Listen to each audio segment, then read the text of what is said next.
자, 또 넓은 시장 뷰를 들려주신 분 모시고 이야기 나눠보도록 하겠습니다. JYP 인베스트 박재현 대표 나오셨습니다. 안녕하세요. 안녕하세요. 미국 고용 지표가 서프라이즈를 보였더라고요. 자, 이제 네. 경제가 점점 정상화되고 있다 이렇게 판단해봐도 될까요? 미국 고용 지표가 갑자기 확 좋아져가지고 이게 사실은 뭐 지난주에 나온 건데 지난주에 갑자기 이렇게 나오면서 뭐 다 보셨을 것 같아서 자세한 얘기를 드릴 필요는 없을 것 같은데 시장은 어쨌든 환호를 했어요. 근데 환호하고 나니까 한쪽에서는 뭐 좀 불안하다라는 얘기도 좀 나오는 것 같고 또 한쪽에서는 이게 뭐 신호탄이다라는 얘기도 있는 것 같은데 그 양쪽 이야기를 조금 버무려서 말씀을 드리고요. 그리고 환율 이야기까지 해서 좀 얘기를 좀 드려볼까요? 미국 고용 서프라이즈가 나왔는데 뭐 이거 보실 필요는 없습니다. 다 좋았다라고 생각하시면 되는데 자, 실업률 자체는 13.3으로 떨어지긴 했는데 이것 갖고도 좀 말이 좀 있어요. 뭔가 통계가 좀 잘못된 거 아니냐 이렇게 돼가지고 뭐 16.3% 이 정도까지 나온 건데 13.3으로 잘못 발표됐다라는 얘기는 사실은 귀에서 흘려버리도록 하겠습니다. 그냥 괜찮았습니다. 뭐 서프라이즈라고 얘기해도 좋고 아니면 뭐 좋았다 정도로 얘기해도 좋고요. 민간 비농업 부문 고용도 309만 4천 명으로 사실은 증가가 돼가지고 이게 원래는 마이너스가 될 줄 알았는데 플러스가 된 거라 상당히 뭐 좋았다라고 보시면 되고 시간당 소득이 조금 문제가 될 수도 있는데 시간당 소득이 마이너스 1%로 잡혔거든요. 근데 이건 왜 소득은 떨어졌을까? 근데 사실 해고할 때 보면 우리 실업률 막 올라갈 때 그때는 아무래도 저임금, 저숙련된 노동자들 중심으로 많이 해고가 됐잖아요. 그런 바람에 평균 시간당 소득이 그때는 또 올랐었어요. 그런 걸 따져보면 이제 아무래도 저임금, 저숙련자들 중심으로 먼저 고용이 좀 이루어지다 보니까 시간당 소득은 조금 줄었다 정도로 생각하셔도 될 것 같습니다. 자, 그리고 이제 산업별로 취업자들을 좀 보면 요즘은 건설이 좀 빨랐고요. 그리고 전월 비해서 99만 5천 명 감소됐고 5월에 46만 4천만 명 증가로 반전이 됐는데 레저 숙박, 교육, 헬스케어, 소매 판매 쪽에 취업자 변동폭이 조금 왔던 걸로 좀 보여지고 있어요. 근데 아직까지 좀 부족하다라고 느껴지고 있는 게 왜 그러냐면 비농업 취업자 수가 증가를 했어요. 그래서 실업률이 하락된 거 물론 이제 긍정적인 신호긴 한데 두 개 산업군 정도는 여러분들이 보셔야 될 필요가 있어 보입니다. 일단은 아까 여기 레저 숙박 얘기는 좀 했었고 레저 숙박도 그렇고 뭐 운수 창고 이런 데도 그렇고요. 유틸리티까지 좀 세 개 정도 보시면 좋을 것 같은데 이 업종들이 일단은 취업자가 4월에 1,076만 명이 감소가 됐습니다. 그만큼 많이 줄었어요. 그만큼 저임금, 저숙련자들이 많다라는 뜻이고 근데 5월에는 160만 명 증가로 반전이 됐는데 이들의 특징이 뭐냐면 일단은 저임금, 저숙련자다 보니까 일단 많습니다. 사람이 굉장히 많아요. 그런데 임금은 적어요. 하다 보니까 GDP에서 차지하는 비중이 좀 적습니다. 그래서 GDP에서 차지하는 비중이 적으니까 에이 안 봐 라고 할 수도 있겠지만 사실은 우리가 실업률을 높이고 낮추고 할 때는 비숙련자든 저임금자든 상관없거든요. 그럼 이들이 먼저 돌아올 가능성 빨라요 일단. 네. 일단 임금이 적고 숙련자들이 아니기 때문에 빠르게 또 일터로 돌아올 수 있다라는 장점도 있거든요. 그래서 이들이 버텨준다라고 하면 어쩌면 그러니까 빨리 돌아온다면 실업률이 좀 빨리 떨어질 수 있는 거고 빨리 회복될 필요가 뭐 그렇게 있을까 싶으면 요즘 기업들 보면 버티고 있는 게 사실이거든요. 우리가 좋아집니다라고 얘기하지만 버티고 있는 게 사실인데 버티다가 처음에 버틸 때는 일단은 좀 싼 임금을 드리는 분들을 먼저 이제 해고를 하게 됩니다. 근데 왜 관리자들은 잘 해고를 안 해요? 왜 그러냐면 관리자는 경력직도 많고 아무래도 임금도 좀 높은데 자를 때도 비쌉니다. 뭐 돈을 주고 잘라야 되니까 자를 때도 비싸고 만약에 해고를 한다 그래도 다시 뽑기가 굉장히 힘들어요. 그래서 관리자는 또 두고 있었거든요. 근데 만약에 이게 관리자까지 잘리는 그런 해고가 되는 현상이 나타나게 되면 그때 되면 어쩌면 기업의 그런 뭐 리스크적인 측면에서는 더 안 좋아질 수 있기 때문에 그거는 좀 조심을 하셔야 되고요.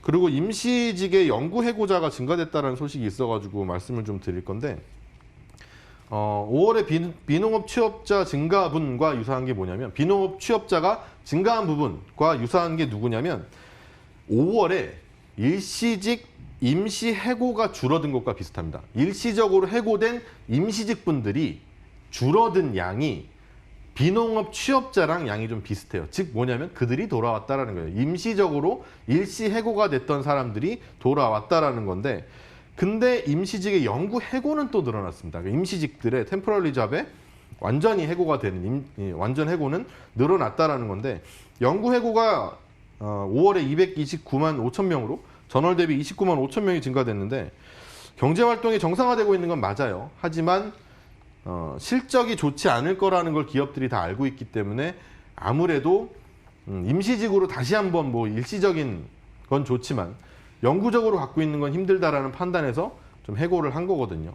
그래서 뭐라고 할까요? 이게 사실 수치는 좋았는데 이런 말씀 드리긴 싫은데 내적으로 조금 썩었다고 해야 되나? 그런 게 좀 있습니다. 그래서 이 지표가 되게 좋아 보일 수는 있지만 사실은 까놓고 보면 숫자는 막 늘려서 실업률을 떨어뜨린 건 맞는데 기업들이 볼 때는 혹시 몰라 아직도 나의 실적은 확실하지가 않기 때문에 잘못되면 빨리 내보낼 수 있는 사람들을 뽑았다? 이렇게 생각하시면 좋을 것 같아요. 그래서 시간이 좀 걸릴 수 있다는 점을 기억을 하셔야 되고 요 그래프는 뭐냐면 미국의 비농업 취업자가 망가졌다가 돌아오는 데 걸리는 시간이에요. 그 전고점을 회복하는 데 걸리는 시간인데 옛날부터 쭉 보면 그냥 점점 요즘은 더 오래 걸리는 걸 볼 수가 있죠. 최근에 2007년 12월부터 2009년 6월까지의 서프라임 몰기지 사태가 있었던 때를 생각을 해보면 70개월이 넘습니다.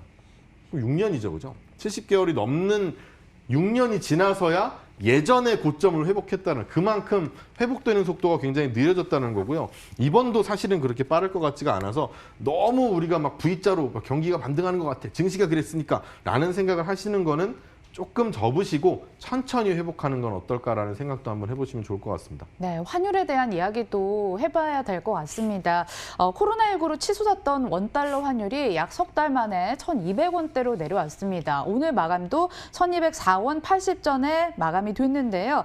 기사 내용이 1,150원대 가나 안정세 되찾나 이런 기사들이 점점 올라오더라고요. 어떻게 보시나요?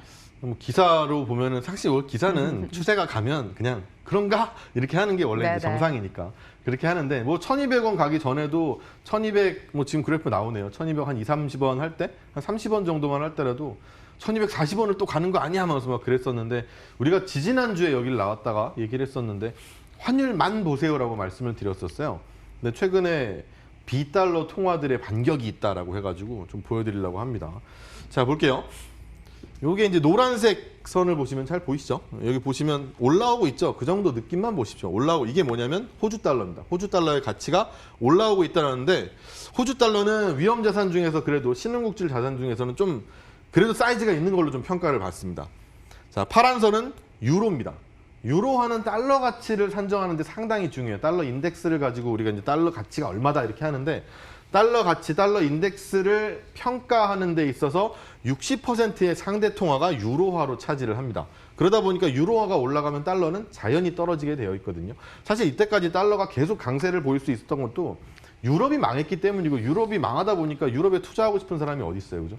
그러다 보니까 유로화 갖고 있어봐야 이건 휴지 조각 될 수도 있을 것 같아. 그 정도는 아니지만 나빠질 것 같은데라는 생각이 드니까 유로화 안 갖고 있고 달러 하나 갖고 있자라는 생각이 달러를 여기까지 보낸 건데 최근에 유럽이 상당히 괜찮습니다. 유로화의 통화 가치가 올라오고 있는 걸 보면 알 수가 있죠. 최근에 거기다가 트럼프 조금 문제 있죠, 그죠? 트럼프의 지지율이 많이 떨어졌어요. 근데 우리가 트럼프를 어떤 분들은 지지하고 어떤 분들은 싫어하고 가끔가다 이상한 소리 하니까 이제 괜히 싫어하시는 분들도 있고 그런데 사실 트럼프라고 하는 존재는 이 금융시장에서 굉장히 좀 큰 위치를 차지하고 있습니다. 미국 대통령이라는 위치가 물론 그렇지만 이 트럼프는 어쨌든 기업에 굉장히 친기업적인 그런 사람이에요. 그럼 우리는 이 시청자분들은 어쨌든 간 주식을 하고자 이 시장에서 내가 수익을 내고자 하는 사람이면 친기업적인 사람이 반기업적인 사람보다 훨씬 좋습니다. 근데 트럼프의 지금 상대방으로 되어 있는 바이든 같은 경우에는 이제 만약에 자기가 대통령이 되면 법인세를 늘리겠대요. 그럼 법인세를 올리게 되면 기본적으로 내가 투자하고 있는 회사가 A라는 회사가 있는데 이 회사에 법인세가 올라갔어. 그러면 자동으로 영업이익이 떨어지거든요. 그럼 그냥 계산기로 맞춰서 여기는 적정 주가가 얼마입니다 라고 했을 때 떨어지기 마련이 하향 조정을 할 수밖에 없습니다. 세금을 더 내야 되니까. 이건 신제품을 개발했네 만에 이거에 상관이 없이 그냥 자동으로 내야 되는 돈이 늘어나다 보니까 어쩔 수 없이 기업 가치가 떨어질 수밖에 없어요. 그러면 시장이 싫어합니다.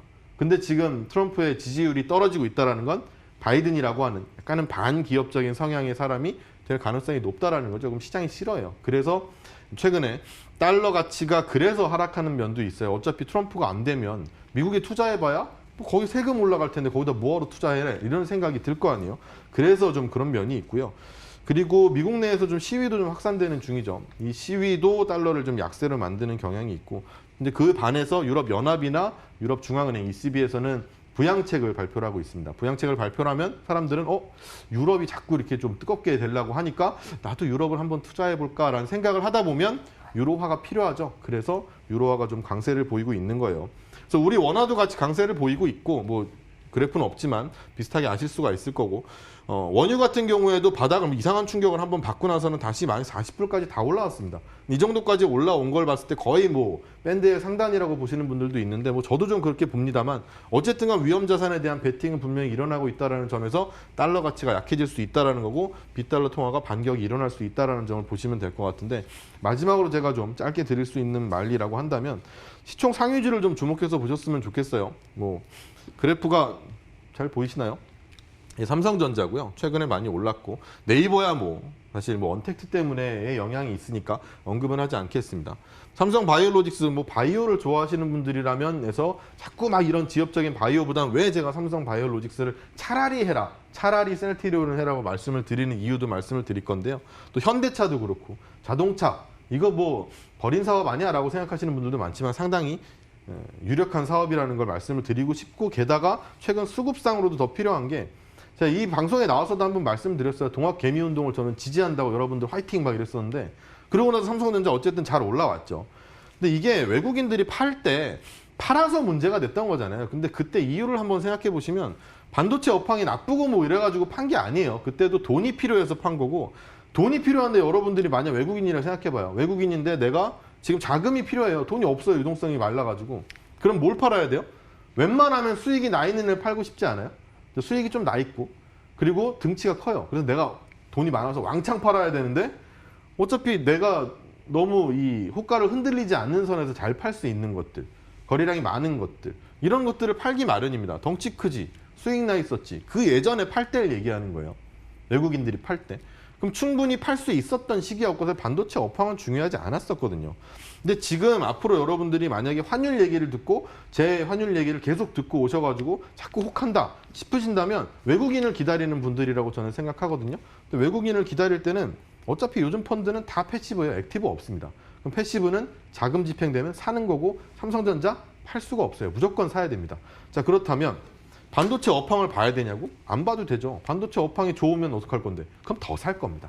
그런 생각을 하시면서 대형주를 좀 보시고요. 유동성이 좀 풍부한 시장에서는 어차피 인덱스 펀드가 유리하다면 시총 상위주를 보라라는 말씀까지 마지막으로 드리도록 하겠습니다. 네, 2차 동학개미운동 성공을 위해서 매주 월요일 앞으로도 함께해 주실 거라 믿고요. JYP 박재현 대표와 인사 나누면서 저희도 인사 나누도록 하겠습니다. 끝까지 시청해 주신 여러분 고맙습니다.